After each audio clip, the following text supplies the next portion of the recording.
dal TG1. Today we open this special edition of Legal News Italy in Europe with a breaking news from the European Commission in Brussels.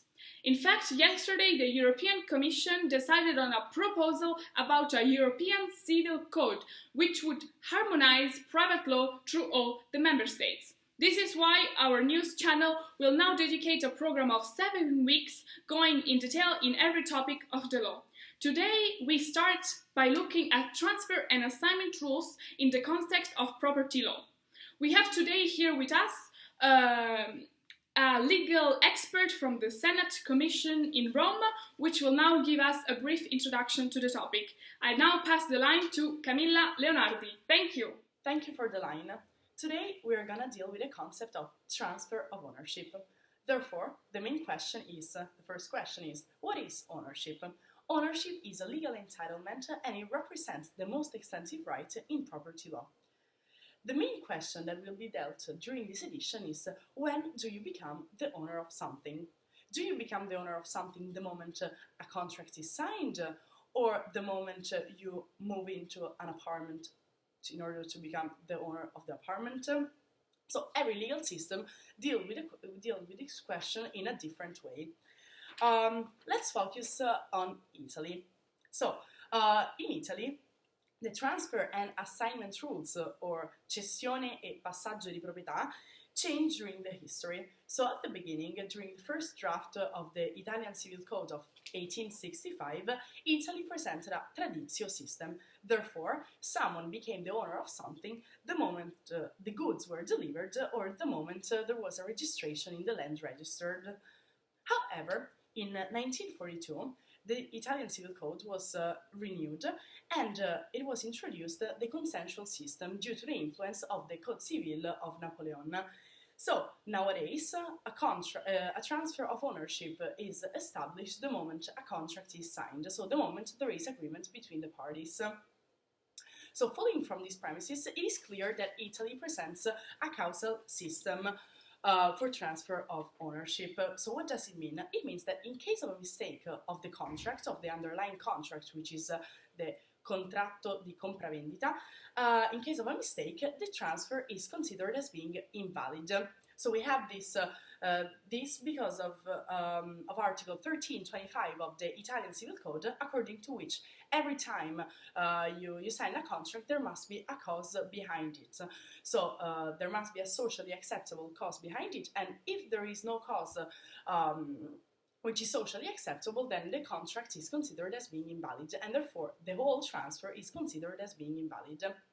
So, to conclude, we can see that the Article 1376 of the Italian Civil Code, which shows the consensual system of Italy, according to which the consent of the parties has to be reached. Thank you very much. Back the line to the studio. Thank you, Dr. Camilla, for your introduction. And now we are back with some interviews that we made to some citizens to see how this topic is perceived first in our country and then following in France and in Germany. Enjoy. Hi, do you mind if I ask you a couple of questions? Sì, non c'è problema. All right, so can you just quickly introduce yourself for our listeners? Okay, I'm Francesca from Rome. And if you want, I can tell you what I did today. Today is just a typical day. I went to the sea and now I'm just gonna have some pizza and pasta with my friend. All right, so how would you feel about having the same transfer and assignment rules as in Germany? So it would mean that the same rules, if you want to buy a house, would be the same in Italy and in Germany. I don't really know how it works in Germany. But I don't know, they're so strict and everything. No, Italian roots, yay.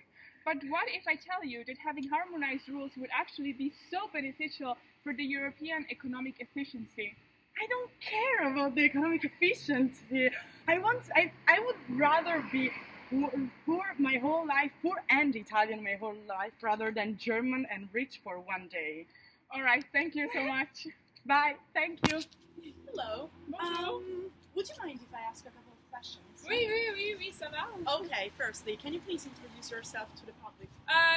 My name is Sophie, I'm from Paris, and I just bought something because I have a rendezvous with my fiancé to have some cheese and wine along the river, comme ça. Okay, so do you think transfer and assignment rules in France are the same as in Italy? Oh, I don't know, but I don't think so. I don't think so. This is impossible. French laws are unique in the world. Our laws are the best and they are unique in the world. I don't think they are the same as in Italy. In Italy, it's all a mess. Nothing works.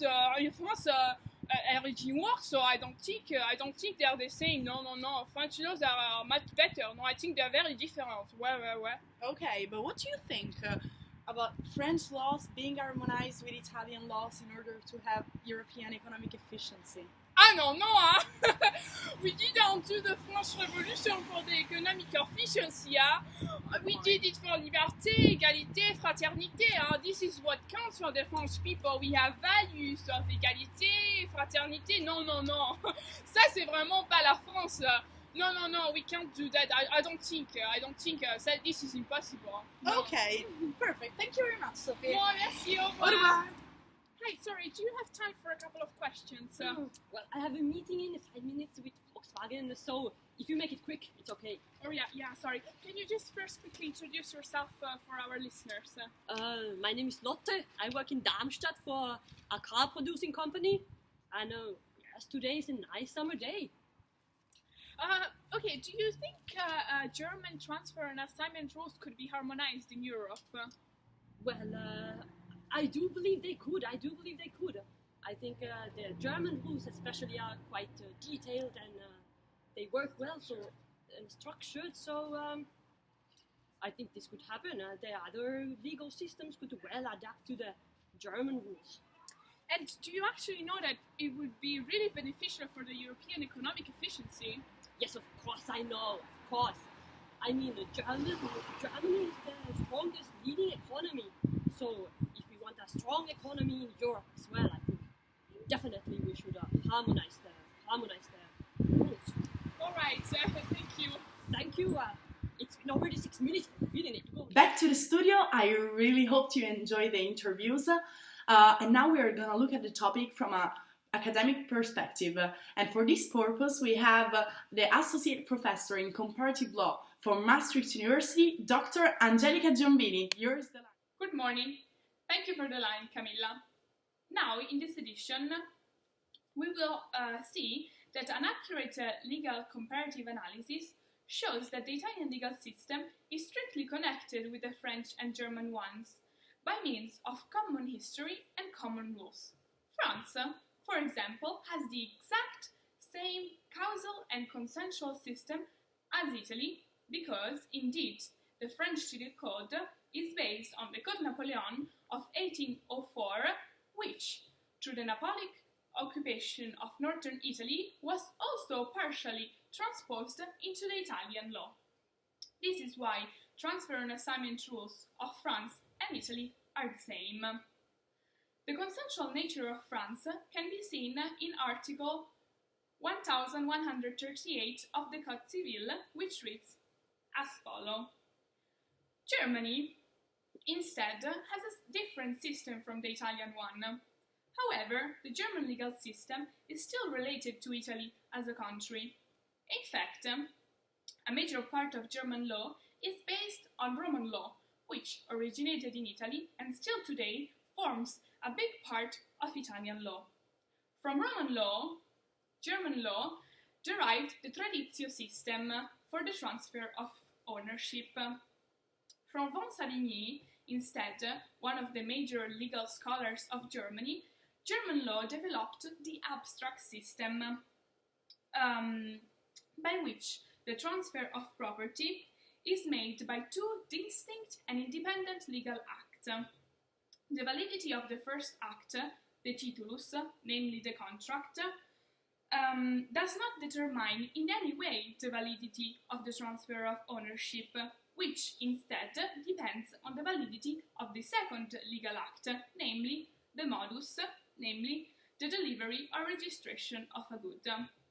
The traditional nature of German law can be seen in two main articles, Article 873 of the BGB and Article 929 of the BGB, which reads as follows. Thank you for listening, and line back to the studio. Thank you very much, Angelica, for your thoughts. And on this line, we conclude the first edition of Legal News Italy and Europe.